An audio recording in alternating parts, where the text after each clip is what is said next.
Hello students, I hope आप लोग अपना ख्याल भी रख रहे हैं और साथ में पढ़ाई भी कर रहे हैं, क्योंकि अपने आप को बिज़ी रखने के लिए पढ़ाई करना बहुत ज़रूरी है। ठीक है, तो आज का जो हमारा टॉपिक है फिगर्स ऑफ स्पीच है, जो हम अभी कंटिन्यू करने वाले हैं। लेकिन before that, what is speech? बच्चे बड़ा परेशान है स्पीच से। ठीक है, स्पीच क्या है? स्पीच है जो भी हम बोलते हैं। आप याद करो, आप स्पीच बोलने के लिए स्पीच सुनते हो, जो भी ये पीएम बोलते हैं, स्पीच किसी की भी स्पीच होती है। तो जो भी शब्द बोले जाएं, दैट इज़ कॉल्ड स्पीच। ठीक है, अब parts of speech and figures of speech. Parts of speech क्या होता है? स्पीच के भाग। ठीक है, जैसे कि नाउन, प्रोनाउन, एडजेक्टिव, एडवर्ब जो मैंने पढ़ाए हुए थे, that is parts of speech. Figures क्या है? जो वर्ड्स है उनको फिगर क्या बन रहा है, उनका मीनिंग क्या बन रहा है, that is figures of speech. ठीक है, तो थोड़ा सा फिगर्स ऑफ स्पीच हिंदी के अलंकार हैं। ठीक है, तो ये मैंने इस तरह से बता दिया। बाकी हम डेफिनेशन अभी कंटिन्यू करते। तो आज हम पढ़ने वाले हैं फिगर्स ऑफ स्पीच। ध्यान से पढ़िएगा, हो सके तो अपने साथ में कॉपी पेंसिल भी रख लीजिए। And if you have any doubt, any kind of doubt, you can message me और you can write in the comment box. ठीक है, so let's continue. Figures of speech होता क्या है? इट इज़ अ वर्ड और phrase. Phrase क्या होते हैं? कुछ शब्दों के कुछ समूह। ठीक है, that is called phrase. Phrase using figurative language. Figurative language क्या होती है? जो फिगर्स से, मैंने जैसे बताया ना कि उनका मीनिंग कुछ और निकलता है। Language that has an other meaning, जिसका कुछ और मीनिंग होता है, देन इट्स नॉर्मल डेफिनेशन। इसके नॉर्मल डेफिनेशन जो भी उसका मीनिंग है, उसके अलावा कुछ और ही इसका मीनिंग निकलता है। ठीक है, मतलब अगर कंपैरिजन की जा रही है, her face looks like moon, तो मतलब उसकी क्वालिटी, उसकी ब्यूटी की कंपैरिजन की जा रही है। तो दिस इज़ द डिफरेंस। तो फिगर्स ऑफ स्पीच हम अभी कंटिन्यू करते हैं। मैंने से आपको डेफिनेशन बता दूं, it is very important to know what is figures of speech. तो इसकी डेफिनेशन ये है कि ये जो वर्ड या फिर फ्रेज को फिगरेटिव लैंग्वेज में यूज़ किया जाता है, अलंकारित लैंग्वेज में यूज़ किया जाता है। ठीक है, जिसका नॉर्मल जो डेफिनेशन है उसे मीनिंग कुछ और ही निकलता है, that is called figure of speech.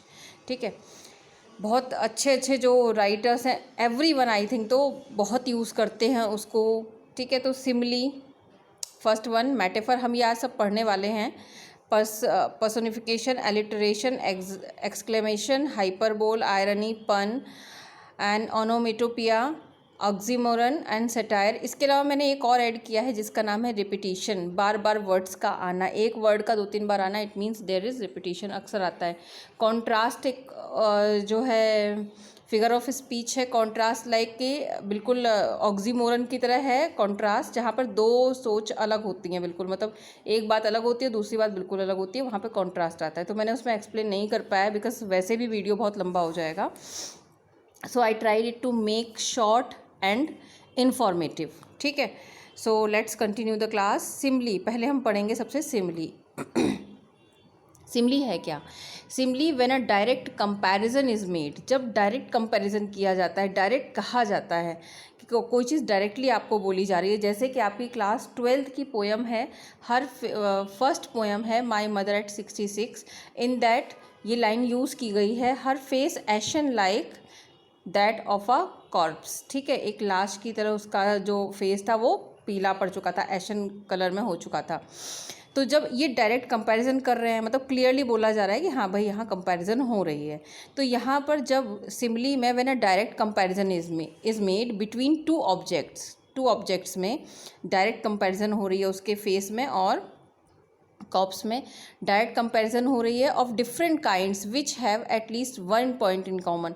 और ये दोनों ही बिल्कुल अलग हैं, फेस भी बिल्कुल अलग है और कॉप्स भी बिल्कुल अलग है, दोनों ही बिल्कुल अलग हैं। और दोनों में एक ही चीज़ कॉमन है, क्या है कि उनका जो कलर है वो कॉमन है, कि वो उस तरीके का दिख रहा है। ठीक है, अब मेन चीज़ याद रखना कि इसमें जो कंपैरिजन में होती है, तो डायरेक्ट कंपैरिजन होता है और एज लाइक के थ्रू यूज़ किया जाता है। सो ये तीनों चीज़ें आप देख लो, अगर कंपैरिजन है और ये सब चीज़ें दी हुई हैं तो आप समझ लो कि वो सिमिली है। ठीक है, तो अभी हम बात कर लेते हैं एग्जाम्पल्स की। शाइनिंग लाइक फर्नेंस, चमक रहा था जैसे कि फर्नेंस हो, जैसे कि हर्थ हो, जैसे कि भट्टी हो। ठीक है, ऐसे एज लाइट एज फेदर। ठीक है, लाइट एज वर्ड यूज़ हो रहा है। ठीक है, ऐसे इतना हल्का था जितना फेदर, मतलब यहाँ कंपैरिजन हो रही है, he is as light as feather, वो उतना हल्का जैसे कि, मतलब एक एक कंपैरिजन हो रही है। एज क्लियर एज क्रिस्टल, कोई चीज़ है वो इतनी क्लियर है, जैसे क्रिस्टल, हिज केस, क्या नाम है इसका, Sushant Singh, his case is as clear as crystal, उतना क्लियर है जैसे क्रिस्टल, एकदम क्लियर है कि इसमें आखिर हुआ क्या है वो सबको पता है। तो इट इज़ लाइक दैट, ठीक है। तो ये सिमली जो है ये डायरेक्ट कंपैरिजन होता है। नाउ सेकंड इज़, काफ़ी इससे सिमिलर है बट देयर इज़ डिफरेंस कि ये इनडायरेक्ट कंपैरिजन होता है। When an indirect comparison is made, जब कोई एक इनडायरेक्ट कंपैरिजन किया जाता है तब होता है सिमली। अब इनडायरेक्ट मतलब उसमें डायरेक्ट कहा नहीं जाएगा, लेकिन इनडायरेक्ट वे में बताया जाएगा कि भाई कंपेयर से हो रही है। जैसे अच्छा, इसको एक इम्प्लाइड सिमली भी कहा जाता है, लेकिन इसको नहीं ज़्यादा वो करते हैं, इसको मेटाफर ही वर्ड में मोस्टली आता है, लेकिन आपको ये जानना चाहिए। चलिए एग्जाम्पल है, क्या है, आपने एक सुना होगा लाइफ इज़ अ रेस। ये सेंटेंस कहाँ सुना है आपने? ये सेंटेंस आपने सुना है मूवी में 3 इडियट्स में, मैंने वहीं से लिया था। Life is a race and everybody is running, मतलब इस सेंटेंस है। तो लाइफ इज़ अ रेस, ठीक है, लाइफ इज़ अ जर्नी। तो अब life is a journey, indirect comparison life ही किससे हो रही है? जर्नी से हो रही है, ठीक है। All the world is a stage, सारा वर्ल्ड जो है वो स्टेज है, क्या रियल में है? नहीं। लेकिन ये किस कंपैरिजन की जा रही है कि स्टेज की तरीके से है। हम सारे यहाँ पर अपने अपने किरदार निभाने आए हैं, और निभा करके जब जिसका टाइम होगा वो चला जाएगा, ठीक है। इसके अलावा एक शेक्सपियर की लाइन है एक्चुअली है, और शेक्सपियर की लाइन एक और मैं बताना चाहूँगी। एक है, we are merely puppet in the hand of fate and chance, ठीक है। हम सिर्फ पपेट हैं फेट एंड चांस के, कुछ भी नहीं है। मैंने किसी से कुछ नहीं कहा, किसी और ने मुझसे कुछ नहीं कहा, बट हम लोग सिर्फ फेट और चांस के हाथ में पपेट हैं। So this is another example. The autumn comes a maiden fair, autumn की कंपैरिजन मेडन फेयर से हो रही है। तो आई थिंक आप देखो, इसमें कोई कंपैरिजन कह नहीं रहा है कि मैं इसकी कंपैरिजन इससे कर रहा हूँ, या वर्ल्ड की कंपैरिजन इससे कर रहा हूँ, लाइफ की रेस से कर रहा हूँ, वो कह नहीं रहे हैं, लेकिन आपको समझ आ रहा है। तो जब समझ में आए कि कंपैरिजन है, तो ये क्या होता है? ये होता है मेटाफर, ठीक है। अब बात कर लेते हैं पर्सोनिफिकेशन की। पर्सोनिफिकेशन बहुत सिंपल सा अलंकार है, जिसको इंग्लिश में कहते हैं मानवीयकरण। किसी नॉन लिविंग थिंग को लिविंग थिंग की तरह ट्रीट करना, या फिर लिविंग थिंग की तरह उसको दिखाना, ठीक है। जैसे stars begin to peep, stars झांकने लगे। क्या स्टार्स झांकते हैं? In reality it does not happen, लेकिन स्टार्स, यहाँ पर बात की जा रही है कि स्टार्स झांकने लगे, ठीक है। तो स्टार्स नॉन लिविंग है, लेकिन इनको ऐसे शो जा रहा है जैसे कि ये लिविंग थिंग है, क्योंकि हम ही लोग झांक सकते हैं ना। Death lays his icy hand on king, death ने अपने आईसी हैंड किंग पर रखे, ठीक है। तो यहाँ पर आईसी हैंड, एक बात बताओ, डेथ के हैंड्स तो होते ही नहीं हैं, ठीक है। तो मतलब क्या है, कैसे कर सकती है? नहीं। लेकिन ये कंपैरिजन नहीं, सॉरी, ये एक बात, मतलब उसको लिविंग की तरह, डेथ को जो है वो लिविंग की तरह यूज़ किया जा रहा है, ठीक है। कोई लिविंग चीज़ है। हर true love came riding by, उसका ट्रू लव राइडिंग करते हुए आया, ठीक है। भाई अब एक बात बताओ, ट्रू लव कभी आ सकता है? नहीं आ सकता ना। लेकिन हम लोग कैसे उस एब्स्ट्रैक्ट थिंग को, जो एब्स्ट्रैक्ट है उसको, देखो यहाँ लिखा हुआ है ना, जब इनएनिमेट ऑब्जेक्ट और abstract ideas are spoken of as having life, वो बोलते हैं जैसे कि उनमें लाइफ हो, ठीक है। तो इस तरीके की चीज़ें होती हैं जो पर्सोनिफिकेशन, यहाँ पर राइटर या पोइट ने इनको पर्सोनिफाइड किया है। स्टार्स को पर्सोनिफाइड किया है, डेथ को पर्सोनिफाइड किया है, एंड ट्रू लव को पर्सोनिफाइड, मतलब कि मानवीयकरण किया गया है इसको इंसान बनाया गया है, इसको इंसान की तरह, लिविंग की तरह यूज़ किया गया है। आई थिंक क्लियर हो रहा होगा आपको। अगर नहीं हो रहा है तो कमेंट बॉक्स में आप लिख करके भेज सकते हैं। अच्छा, मेरा वीडियो लास्ट तक देखना, क्योंकि मैं ये वीडियो ना सिर्फ क्लास 12th के लिए है, 9 to 12th के लिए है। रीज़न ये है क्योंकि 9th में भी पोएम है, 10th में भी, 11th में भी, 12th में भी, आपको पता होना चाहिए।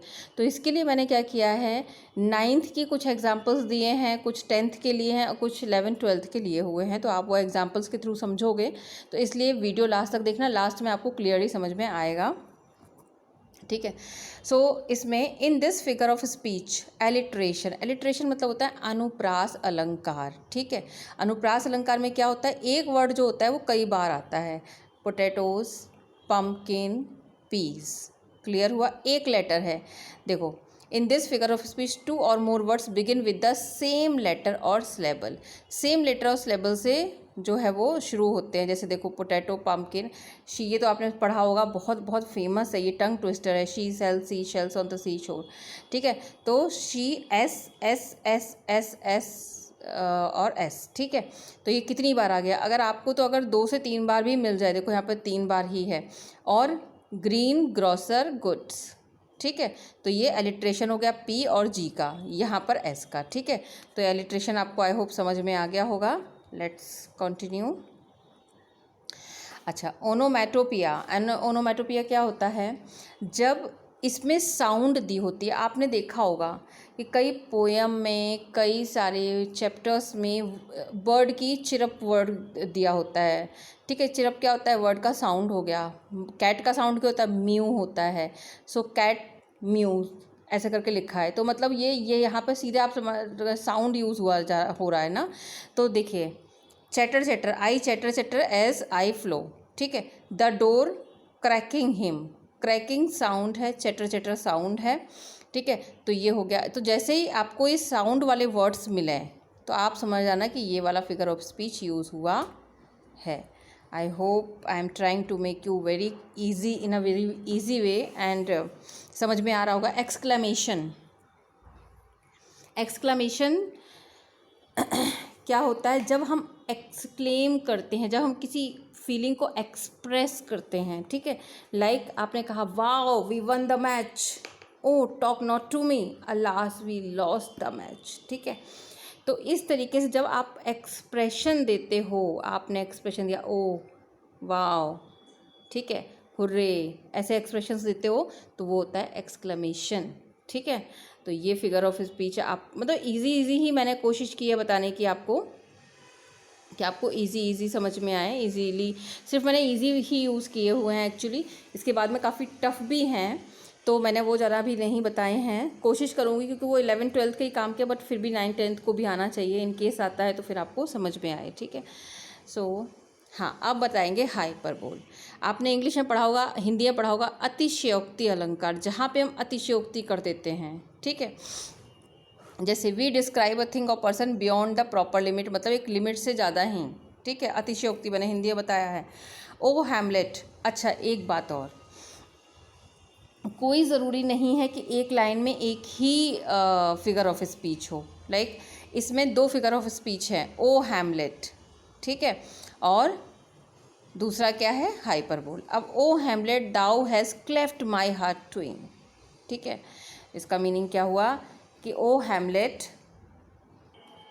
सो यहाँ पर ओ हैमलेट दाउ हैज़ क्लेफ्ट मतलब तुमने तोड़ दिया है मेरा हार्ट ट्वेन। तो यहाँ पर क्या है? मेरा हार्ट को क्या तोड़ा जा सकता है? हार्ट को नहीं तोड़ा जा सकता है। लेकिन तो यहाँ पर हाइपरबोल यूज़ हुआ है। क्या ऐसा हो सकता है? नहीं, ये होता है हाइपरबोल, मतलब अतिशयोक्ति हो जाना, कि कुछ तुमने ज़्यादा ही कर दिया, ठीक है। तो ये हो जाता है। अच्छा, सेकंड देखो, reverse of blood flowed in the battle. एक बात बताओ, रिवर्स ऑफ ब्लड बह सकती हैं क्या? ये अतिशयोक्ति हुआ। लेकिन हाँ, जब वॉर होते हैं, बैटल होते हैं, बहुत लोग मरते हैं, तो उनके लिए बोला जाता है कि बहुत, तो खून लिटरली बहता नहीं है नदियों में, लेकिन फिर भी कहा तो यही जाता है ना। तो यहाँ हाइपरबोल है क्योंकि यहाँ पर हम एग्जाग्रेशन कर रहे हैं, मतलब बढ़ा चढ़ा के कह रहे हैं कि reverse of blood flowed in the battle, ठीक है। बैटल में खून की नदियाँ बह गईं, तो इस तरीके से तो लिटरली नदियाँ नहीं बहती हैं, लेकिन फिर भी हम क्या कर रहे हैं? उसे हाइपरबोल कर रहे हैं, उसको जो है बढ़ा चढ़ा के बोल रहे हैं। तो हाइपरबोल होता है जब कोई चीज़ बढ़ा चढ़ा के बोली जाती है। अच्छा, नेक्स्ट है आयरनी। बहुत बहुत होता है ये आयरनी। आप लोग के क्लास 9 to 12 सबकी बुक में एक एक चैप्टर है जो आयरनी का मतलब होता है कि जो कहा जा रहा है वो मीनिंग नहीं है, उसका बिल्कुल ऑपोजिट ही है। जैसे अब मैं आपको नॉर्मल लाइफ में बता रही हूँ कि आपके पापा ने कहा वाह बहुत अच्छे नंबर लेके आए हो आप, ठीक है, और आपके नंबर हैं बिल्कुल बिल्कुल किनारे किनारे पासिंग मार्क्स आए हैं आपके, ठीक है, और आपके फादर ने कहा वाह बहुत अच्छे नंबर लेके आए हो बेटा आप, ठीक है। तो ये क्या हो गया? बात कही है उसका बिल्कुल उल्टा, ठीक है। अच्छा, आयरनी को ही सैटायर माना जाता है। एक और है जो आगे मैं बताऊँगी, सैटायर। आयरनी को ही सैटायर माना जाता है। सेटायर, व्यंग होता है ये, ठीक है, सेटायर। तो ये माना जाता है, ये होता क्या है एक्चुअली, ये एक सोसाइटी के ऊपर व्यंग कसना होता है, कहते हैं ना कमेंट करना, वो होता है, ठीक है।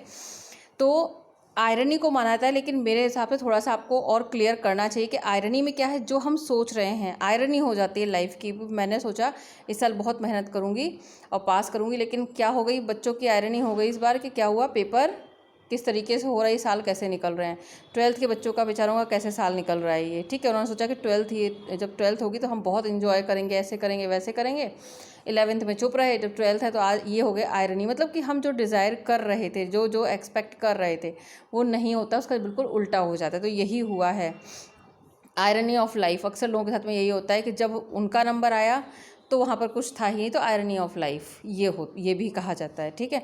तो चलिए हम कुछ एग्जाम्पल देख लेते हैं। What a brave son of India great, ठीक है, what a brave son of India, मतलब विकास दुबे ने इंडिया का नाम ऊंचा कर दिया, तो what a brave son of India, great Vikas Dubey, है ना, ऐसे तो कहेंगे ना, वाह क्या महान विकास दुबे था, कि उसने हम लोग का मतलब व्हाट अ ब्रेव सन। दूसरा देखो कमेंट किया जा रहा है, देखो यहाँ पर दो वो फिगर ऑफ स्पीच है, द बटर इज़, लेकिन ध्यान देना चाहिए, the butter is as soft as a slab of marbles, marbles होते हैं जो पत्थर के टुकड़े होते हैं, ठीक है। तो बटर कैसा सॉफ्ट है, क्या बोला जा रहा है, कंपैरिजन तो हो रही है लेकिन बिल्कुल उल्टी कंपैरिजन हो रही है, कैसे लग रही है, ऐसे बटर इतना सॉफ्ट है जैसे कि पत्थर के टुकड़े, इतना सॉफ्ट है ये। तो पत्थर के टुकड़े जैसा, पत्थर टुकड़े सॉफ्ट नहीं होते हैं, तो क्या है ये आयरनी है, मतलब जो बात एक कमेंट टाइप से कहा जा रहा है कि भाई किसी ने बटर दिया, रहे तुम्हारा बटर तो इतना सॉफ्ट है जैसे कि पत्थर के टुकड़े, ठीक है। तो जो बात कही जा रही है उसका बिल्कुल उल्टा, क्लियर हुआ, ठीक है। पन होता है आपका हिंदी में श्लेष अलंकार, ठीक है। श्लेष अलंकार मतलब एक वर्ड के 2 या 3 मीनिंग निकल रहे हैं, ऐसे when there is more than one meaning in the same word it is called pun, ठीक है। जैसे इज़ लाइफ वर्थ लिविंग, क्या लाइफ जीने के लिए है, मतलब योग्य है, इट डिपेंड्स ऑन लीवर। अब इस लीवर के 2 मीनिंग निकल रहे हैं, एक ये जो रहने जीने वाले के ऊपर और दूसरा हमारा लीवर, ठीक है। सेकेंड सेंटेंस है the tallest building in town is library, सबसे टॉलेस्ट बिल्डिंग कौन सी है, लाइब्रेरी है टाउन में। It has thousands of stories, अब ये जो it has thousand of stories, तो इसमें भी 2 मीनिंग निकल रहे हैं। एक तो मीनिंग निकल रहा है कि लाइब्रेरी में रखी हुई बुक्स के बारे में कहा जा रहा है कि it has thousand of stories, मतलब लाइब्रेरी में बहुत सारी स्टोरीज़ हैं। और दूसरा बिल्डिंग के बारे में कहा जा रहा है कि it has thousand of stories, मतलब कई सारी स्टोरीज़ इस बिल्डिंग के बारे में हैं, ठीक है। तो 2 मीनिंग यहाँ पर निकल रहे हैं, the tallest building in town is the library, it has thousand of stories. पहली जो इसका मीनिंग निकल रहा है वो निकल रहा है बुक्स की स्टोरी से रिलेटेड, कि भाई इस ये लाइब्रेरी है ना, ये जो टॉलेस्ट बिल्डिंग है लाइब्रेरी की, इसमें सबसे ज़्यादा स्टोरीज़ हैं और इस बिल्डिंग की सबसे ज़्यादा स्टोरीज़ हैं, क्लियर हुआ। तो पन जो है वो श्लेष अलंकार होता है, श्लेष, ठीक है, श्लेष अलंकार होता है हिंदी का, जिसमें एक वर्ड का मीनिंग, लीवर के 2 मीनिंग निकले यहाँ पर, और थाउजेंड ऑफ स्टोरीज़ के भी 2 मीनिंग निकले यहाँ पर, क्लियर हुआ। क्लास 9th आप भी ध्यान से पढ़ते जाइएगा, यह आपके लिए भी है।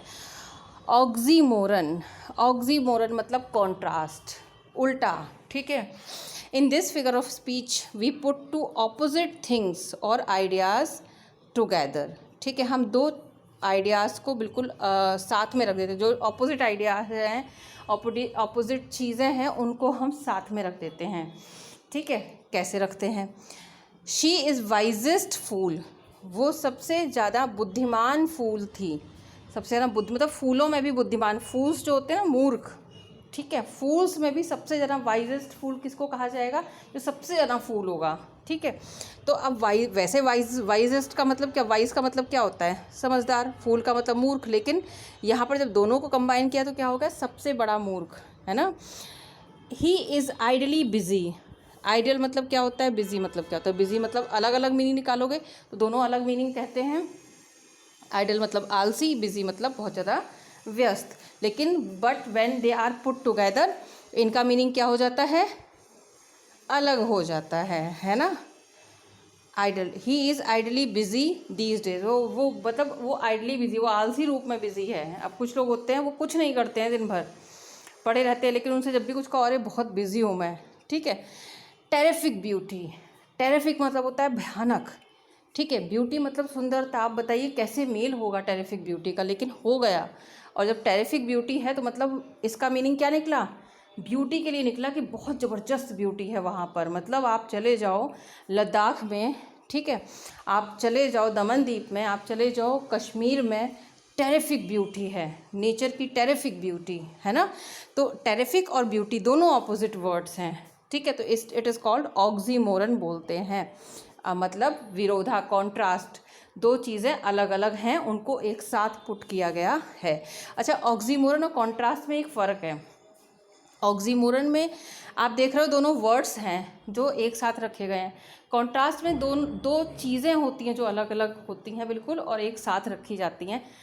जैसे कि एक चैप्टर है क्लास 12th का, वो चैप्टर कौन, चैप्टर 2 है क्लास 12th का,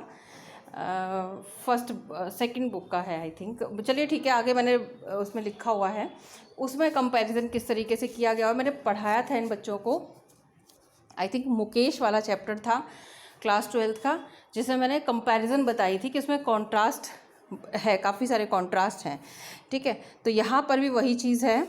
नेक्स्ट पे हम आते हैं, रेपिटिशन। ये मैंने वहाँ आगे नहीं लिखा था पर मैंने यहाँ पर बताया क्योंकि क्लास 9th में ही बहुत सारा रेपिटिशन है, 10th में भी है, 12th में भी है, तो उनको पता होना चाहिए। रेपिटिशन मतलब हो गया एक वर्ड दो से ज़्यादा बार, मतलब एक से ज़्यादा बार आए, 2 बार आए, 3, मतलब सेम वर्ड आए। अगर जैसे यहाँ पर देखो, होम, होम, स्वीट होम, क्या है, वर्ड रिपीट किया जा रहा है। और एलिट्रेशन क्या होता है, जब सिंगल एच रिपीट होता तो क्या होता, वो होता एलिट्रेशन, अनुप्रास, ठीक है। रिपीटिशन मतलब यहाँ पे वर्ड रिपीट हो रहे हैं। क्लियर हुआ।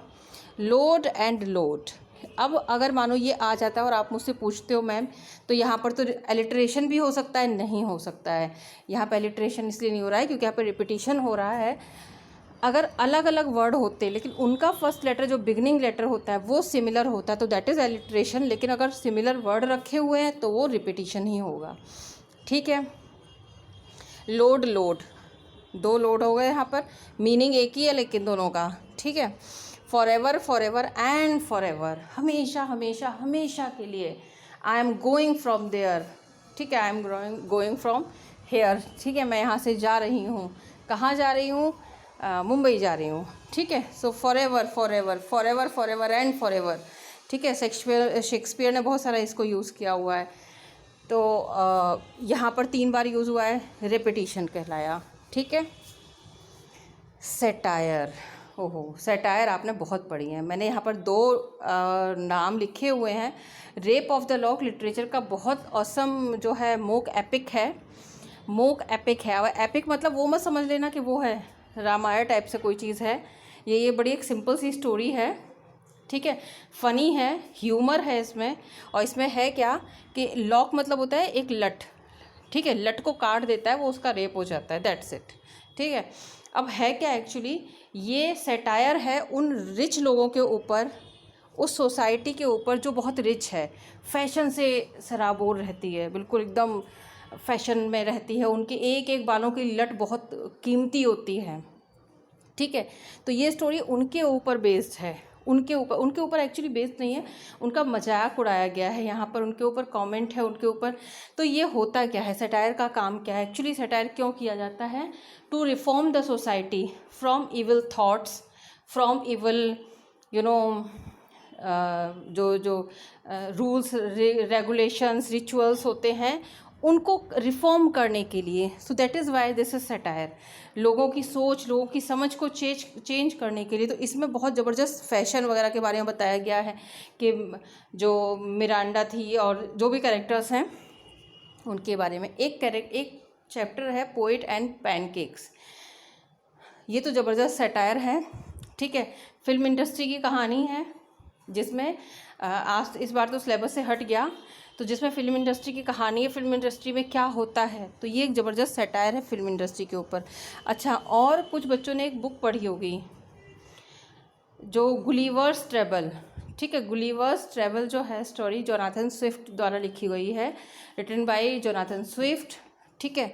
That is satire, that is satire on travellers, जो ट्रैवल करते हैं ना उनके ऊपर सटायर है, बहुत ज़बरदस्त सटायर है। वहाँ के जो किनारे किनारे पे लोग रहते हैं ना उनके ऊपर सटायर है एक्चुअली ये। गुलिवर्स ट्रेवल पूरी बुक सटायर है, रेप ऑफ द लॉक पूरी बुक सटायर है, पोएट्स एंड पैनकेक्स पूरा चैप्टर सटायर है, ठीक है।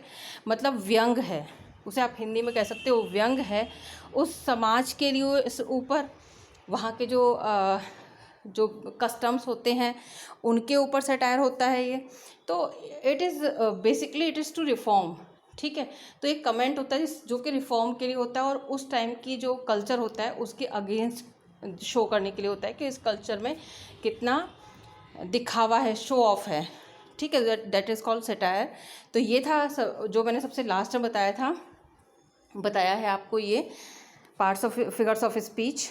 अब हम बात कर लेते हैं, जैसे मैंने आपसे कहा था कि मैं कुछ चैप्टर्स डिस्कस करूँगी, ठीक है। सो आपकी पोएम है class 12th, count to 12 we'll all keep quiet, याद है कीप साइलेंट, कीप स्टिल। तो keeping quiet is a book poem of class 12th, ठीक है। वी वुड वंस वन, देखा वो OOWW क्लास 9th आप भी देखना, ठीक है। क्योंकि मैं सारे चैप्टर्स तो I can not discuss on this, so that is why I am just trying to take some parts of your chapters and I just want to give only an example of that. So everybody will see, ये नहीं देखेगा class 12th के लिए तो मैं ना देखूँ, ठीक है। तो एलिट्रेशन हो गया, एंटीथीसिस क्या हो गया, जस्ट ऑपोजिट। तो ये अभी मैंने आपको नहीं बताया तो आपको समझ भी नहीं आएगा। रेपिटिशन देखो, without rush without engine, without word को 2 बार रिपीट किया गया तो क्या हो गया, रेपिटिशन, ठीक है। इमेजरी मतलब इमेजिनेशन से, कोल्ड सी, अब सी कोल्ड कभी नहीं हो सकती, तो ये आपकी सिर्फ इमेजिनेशन है, तो मैंने बताया नहीं है बट इजीली समझ में आ जाएगा, ठीक है। नेक्स्ट है क्लास 12th अ रोड साइड स्टैंड चैप्टर है जिसमें ट्रांसफर्ड एपिथेट। तो इसमें क्या है, ये आपको भी नहीं समझ आएगा बट डेफिनेटली मैं आपको एक और वीडियो बना के डालूंगी जो क्लास 12th के लिए होगा। अभी वो बात कर लेते हैं जो हमने पढ़ा है। सो पर्सोनिफिकेशन देख लीजिए, the sadness that lurks behind the window, जो दुख है, ठीक है, द सैडनेस जो कि लर्क कर रहा है, अपनी तरफ खींच रहा है, बिहाइंड विंडो के पीछे से, तो क्या कोई ऐसा हो सकता है, तो इट इज़ पर्सोनिफाइड, ठीक है। एलिट्रेशन है जी नीचे वाले में। ऑक्सीमोरन है ग्रीडी गुड डूअर्स, भाई बताओ ग्रीडी और गुड कैसे हो सकता है साथ में, ठीक है।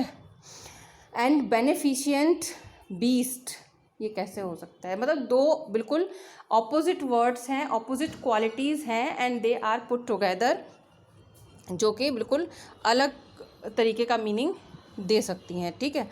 So next is irony. अब father and son, class 11th की है ये पोएम, फादर एंड सन, उसमें आयरनी है फादर एंड सन के रिलेशन के ऊपर, ठीक है।